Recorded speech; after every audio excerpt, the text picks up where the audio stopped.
अल्हम्दुलिल्लाहि रब्बिल आलमीन वल आक़िबतु लिल मुत्तक़ीन वस्सलातु वस्सलामु अला सय्यिदिल अंबियाइ वल मुरसलीन अम्मा बाद फ़क़द क़ाल अल्लाहु तबारक व तआला फ़िल क़ुरआनिल मजीद वल फ़ुरक़ानिल अज़ीम अऊज़ु बिल्लाहि मिनश शैतानिर रजीम बिस्मिल्लाहिर रहमानिर रहीम। पढ़िए अस्सलातु वस्सलामु अलैका या रसूल अल्लाह, अस्सलातु वस्सलामु अलैका या हबीब अल्लाह, अस्सलातु वस्सलामु अलैका या नबी अल्लाह व अला आलिका व अस्हाबिका या सय्यदी या ख़ातमन नबिय्यीन। नबी करीम ख़ातमुन नबिय्यीन सल्लल्लाहु अलैहि वसल्लम का फ़रमान आलिशान है, मन सल्ला अलैया मर्रतन फ़तहल्लाहु लहू बाबम मिनल आफ़िया। हुज़ूर अकरम नबी करीम सल्लल्लाहु अलैहि वसल्लम ने फ़रमाया, जिसने मुझ पर एक मरतबा दुरूद पाक पढ़ा अल्लाह उसके लिए आफ़ियत के दरवाज़ा खोल देगा। सल्लू अलल हबीब। आज का मेरा मौज़ू सुख़न ताज़ीम मुस्तफ़ा सल्लल्लाहु अलैहि वसल्लम है। ताज़ीम मुस्तफ़ा सल्लल्लाहु अलैहि वसल्लम के मुतालिक जब हम अपने इस्लाफ़ की तरफ नज़र दौड़ाते हैं तो हमें मालूम होता है कि सहाबा इकराम से लेकर औलिया इकराम अलैहिमुस्सलाम तक हर शख्स में ताज़ीम मुस्तफ़ा सल्लल्लाहु अलैहि वसल्लम का जज्बा कूट कूट कर भरा था। इसी के पेश नज़र आइए हम उस बुज़ुर्ग का वाक़या सुनते हैं जो बेवज़ू नाम मोहम्मद ना लिया करते थे। तारीख़ इस्लाम के बेहतरीन सुल्तान महमूद गज़नवी, जो कि सोमो सलात की पाबंदी के साथ साथ इलाही कलिमतुल्लाह हक़ के लिए बहुत से जंगें लड़ते थे और अल्लाह ताला ने उनको बहुत सी जंगों में कामयाबी अता फ़रमाई। उनके एक कामयाब ग़ुलाम अय्याज़, जिसके बेटे का नाम मोहम्मद था, सुल्तान हमेशा उसको मोहम्मद नाम लेकर पुकारते थे, लेकिन एक दफ़ा सुल्तान ने उसको इब्ने अय्याज़ कहकर पुकारा तो अय्याज़ को खौफ हुआ कि शायद मेरे बेटे से कोई ख़ता ज़रज़द हो गई है।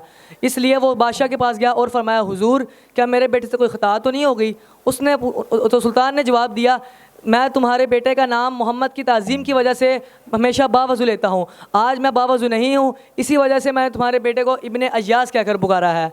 क्या बात है सुल्तान महमूद गज़नवी की। इसी के मुतालिक शायर ने क्या खूब कहा, लब पर आ जाता है जब नाम जनाब, मुँह में घुल जाता है शहद नायाब, वजद में हो के हम ए जहाँ बेताब, अपने लब चूम लिया करते हैं। यह तो बुज़ुर्गों की बात है। जब हम सहाबा इकराम की तरफ देखते हैं तो उनके ताज़ीम मुस्तफ़ा का ऐसा पता चलता है कि उन्होंने ईमान के बाद सबसे मुक़द्दम ताज़ीम मुस्तफ़ा को बनाया है। इसी के पेश नज़र मुफ्ती अमजद अल आज़मी बिहार शरीयत में लिखते हैं कि ईमान के बाद सबसे मुक़द्दम तरीन फ़रीज़ा ताज़ीम मुस्तफ़ा है, और वो इस हदीस का नकल करते हैं कि खैबर से वापसी पर हज़रत अली रज़ियल्लाहु अन्हु की गोद में नबी करीम ख़ातमुन नबिय्यीन सल्लल्लाहु अलैहि वसल्लम ने सर मुबारक रख कर आराम फरमाने लगे। हज़रत अली करमल्लाहु वजहल करीम ने अभी तक नमाज असर ना पढ़ी थी, लेकिन ताज़ीम मुस्तफ़ा की वजह से हिले नहीं और उनके अलाम में आराम का ख्याल फरमाया। यहाँ तक कि सूरज ग़ुरूब हो गया। जब चश्मे अक़दस खुली तो नबी करीम ख़ातमुन नबिय्यीन सल्लल्लाहु अलैहि वसल्लम ने पूछा, ए अली क्या हुआ? तो हज़रत अली ने जवाब दिया, या रसूल अल्लाह मेरी असर की नमाज़ रह गई।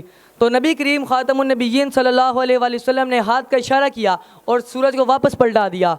मौला अली ने अपनी नमाज़ दी तो यूँ मालूम हुआ कि ताज़ीम मुस्तफ़ा की खातिर मौला अली ने अपनी नमाज़ कुर्बान कर दी। शायर ने क्या खूब कहा, मौला अली ने वारी तेरी नींद पर नमाज, और वो भी असर सबसे जो आला ख़तर की है। ज़ाहिर हुआ कि जुमला फ़राइज़ फ़ुरू है, सबसे असल उसूल बंदगी उस्ताज वर की है। सहाबा इकराम तो यूँ थे कि जैसे शमा के गिर्द परवाने घूम रहे हों। सैयदना उर्वा बिन मसूद रज़ियल्लाहु अन्हु से रिवायत है कि वो फरमाते हैं, जब वो उस वक्त ईमान लाए थे सुलह हुदैबिया के मौके पर, उन्होंने कुफ़ार मक्का की तरफ से आका सल्लल्लाहु अलैहि वसल्लम से बात करने आए तो उन्होंने देखा कि किस तरह नबी करीम सल्लल्लाहु अलैहि वसल्लम के सहाबा उनकी ताज़ीम कर रहे हैं। वापस जाकर उन्होंने अपने कुफ़ार मक्का को बताया कि खुदा की कसम तुम उनसे कभी नहीं जी सकते। उन्होंने पूछा वो क्यों? क्या मैं बड़े बड़े दरबारों में गया, मैं कैसर किसरा और नज्जाशी के दरबारों में गया, लेकिन मैंने कभी भी उनको इस तरह का ताज़ीम करते नहीं देखा जिस तरह मोहम्मद के सहाबा को उनकी ताज़ीम करते देखा। खुदा की कसम जब मोहम्मद सल्लल्लाहु अलैहि वसल्लम थूक मुबारक पहनते तो लवाब किसी न किसी सहाबी के हाथ में आ जाता तो वो अपने उस लवाब को अपने मुंह और जिस्म पर मल लिया करते थे। खुदा की कसम जब नबी उनको कोई हुक्म देता तो वो उसकी तकमील फ़ौरन कर लिया करते और दिलो जान से बढ़ कर उसको अहमियत देते। खुदा की कसम जब नबी करीम सल्लल्लाहु अलैहि वसल्लम वज़ू के लिए आते तो सहाबा किराम के गिर्द जमा हो जाते और इस तरह पानी लेने की जमा होते कि शायद लड़ पड़ेंगे। और पानी जमा करते और ज़मीन पर ना गिरने देते बल्कि अपने हाथों पर ले लेते और उसको अपने जिस्म मल मरते। जिस सहाबी को पानी ना मिलता वो भी नबी करीम वो भी दूसरे सहाबी से हाथ मल के अपने जिस्म पर मल लेता और बरकत हासिल करता। तो हज़रत उबैदा बिन मसूद फरमाते हैं कि जो सहाबा अपने नबी के वज़ू का पानी ज़मीन पर नहीं गिरने देते वो अपने नबी का खून कैसे ज़मीन पर गिरने देंगे। सुभान अल्लाह। किसी शायर ने क्या खूब कहा, तू शम्मे रिसालत है आलम तेरा परवाना, तू माह नबूवत है ए जलवाए जान आना। जो साकिए कौसर के चेहरे से नकाब उठे, हर दिल बने में खाना, हर आँख हो पे माना, हर फूल में बू तेरी, हर शमा में जो तेरी, बुलबुल है तेरा बुलबुल पे परवाना है परवाना। अल्लाह मुझे आपको और हम सबको ताज़ी मुस्तफ़ा की तौफ़ीक़ अता फ़रमाए। आमीन बिजाही नबी अमीन सल्लल्लाहु अलैहि हबीब सल्लल्लाहु अलैहि वसल्लम।